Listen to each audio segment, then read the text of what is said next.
you know. Okay. So. All right, I'll talk a little louder. All right, I'll project. There you go. All right. Well, go ahead and introduce yourself. Oh, I am Scott Cranford, one of the owners here at the Cup and the Scone. Been a native of Pontiac now since 1992. I moved here when I started working at Pontiac Correctional Center, 1992. 91, yeah. And now you're retired, and you're retired, full time in the coffee business. Different game. And you live here in Pontiac as well? I do. 13 different prisons. Moved all over around the state, but I just you worked at 13 different prisons. 13 different prisons, okay. yeah. I just was clarifying. Yeah. Done a little time. Yeah. And I just really liked Pontiac. And when me and Jennifer got married 6 years ago, we were going to move back to the Peoria area, but we really got talking, and I kind of convinced her that Pontiac was a great place to be, and she's really fallen in love with the town. So we just love Pontiac. Well, we appreciate you guys being here. Yeah, thanks. How long ago did you open the business? We are going on 3 years now. So 3 years will be next February. Will be 3 years. So almost 2.5 years. Okay. So yeah. And it seems to be very successful to us. The community loves you, and I hear lots of great things. What kind of things do you have on your menu here? We, of course, have scones, Cup and the Scone. We have muffins, triple chocolate, raspberry lemon. We have a new sunrise muffin, which is a oatmeal muffin and cranberry with citrus. We have torts, cheesecakes, quiche. And real men do eat quiche, just in case you remember that movie from the 1980s or 70s. Let's see, we also do cinnamon pecan coffee cake, and we have groaks, which groak is an old English term for when someone stares at you and hopes that you will share.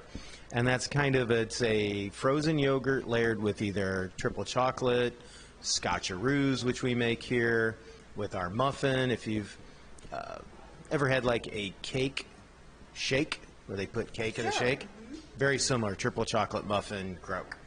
Reese Pieces groak and cookies and cream groak. So, I'm hungry already. So we do some ice cream, and any of our coffees, any of our lattes can be done with frozen yogurt, which is really good. We call that stone cold. And on a hot day, we do smoothies. We have 5 different fruit smoothies that we make the smoothies here. We make all our sauces, all our syrups. I think everything but the vanilla yogurt we almost make from scratch. So Jennifer, Sue, Mazzy does some baking. They do a great job. It's a lot of time. We mill our own oats to make our own oat milk. Okay. So yeah, that's Jennifer. Yeah, that's Jennifer, not me. I'd be like, oh, buy that, but she's really good. So awesome. Well, what inspired you to open a coffee shop? Well, I was a huge, their name will go unsaid, of another type of coffee house. I had a mug collection, and I always used to joke when I retired I was going to go work at Starbucks. So Jennifer would just be like, you're not going to work at Starbucks when you retire. And I'm like, yeah, I'm going to go work at Starbucks. I'm just going to hand out coffee, And so we were walking actually in front of Bernardi's, and we were getting ready to head off to Europe for my retirement. So we kind of called it our Coffee Castle Cathedral Tour. And really, Jen just kept kind of pressing me, hey, let's open a coffee house. And we're looking at the square, and I thought, well, so I kind of came up with the name, the Cup and the Scone. And we went in the Bank of Pontiac, and next thing you know, we got a loan. We found a building we liked, and poof, here we are. You're in business. We're in business. So, yeah. It's a much better gig than my last gig. Yeah, it's very positive. And we like being involved in the community. Matter of fact, I think we're getting ready to do something with Kids Nick in the city down on Block 59. It's the Mystery of the Missing Shoe, and I help do the riddles and the mystery to come find this missing shoe that a dog stole. Oh, okay. So I think that's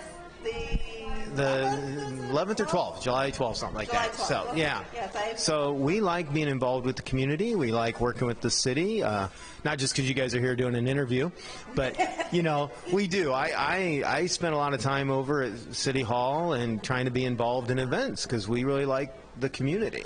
That's why we're here. Well, that was going to be my next question. Why Pontiac? Well, we love this downtown, and we do love this community. We have. We really do. And people aren't perfect. Nobody's perfect. But, man, I got to tell you, when we opened, from the police chief to the fire chief to, I throw Dave Lopman, who's retired now, this experience of opening, Bob Russell, Bob Carls, these guys, everybody over there was fabulous. Just, if I had a question, I could just go. I had a guy try to overprice me on a fire system. I showed up at the fire chief's office, 6:30 a.m., said, "Chief, do I need this?" And he's like, "No, you don't need that."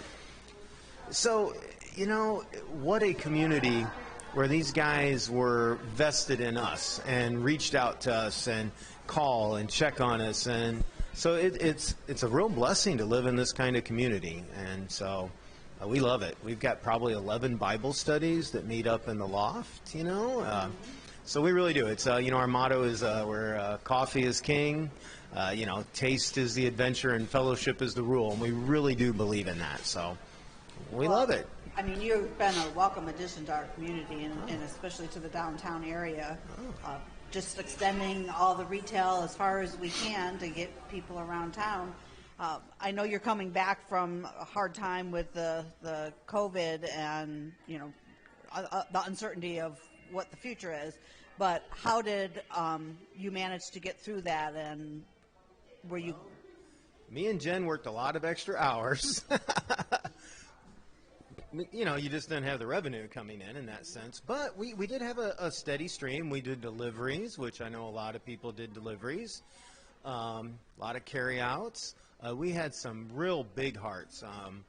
I got to throw Marlon Eltz. He came in and took care of teachers. He took care of some medical people. He took care of several law enforcement.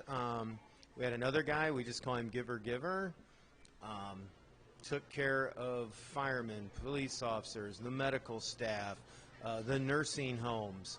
We're a week where we just took coffee and scones to each one of the nursing homes here in town to staff thanks for their appreciation. So just partnering with people during this issue and the things they did were amazing. And we were just glad to be the vehicle. There's people who wanted to give, they wanted to help, and they weren't sure how. And they just would get a hold of me and say, "Hey, can you help me do this?" And so it helped us. But a bigger thing is we got to be part of it. So it's just been a blessing. I just can't, I think if there is one thing to say about what happened through the worst part of that, I hope, is that community. The sense of community has really been felt across the board. Restaurants were. I've heard some restaurants were busier during that time than they were last year before the COVID, because people really rallied around small businesses. Yeah, they really did. It was amazing. Kind of just amazed me, really. And I was doing some deliveries to people's homes, which for a coffee house, delivering coffee to their house is a little strange, because we do up and down the block. Mm-hmm. We deliver to any businesses, and we go out to the emergency room all the time. Or I did do deliveries to the schools, but our teachers. And that's what hurts us in the summer. I shout out to all the teachers. They are big customers of ours. Okay. And generally when school gets out, it gets a little slower in the morning because the teachers aren't going to school. And the teachers were very faithful. They were coming in, hanging out. They still needed their coffee. They still needed their coffee. They'd come in and see us, or I'd run out. And we allowed people still to come in, order, and go, and did walk out because we're so big in here.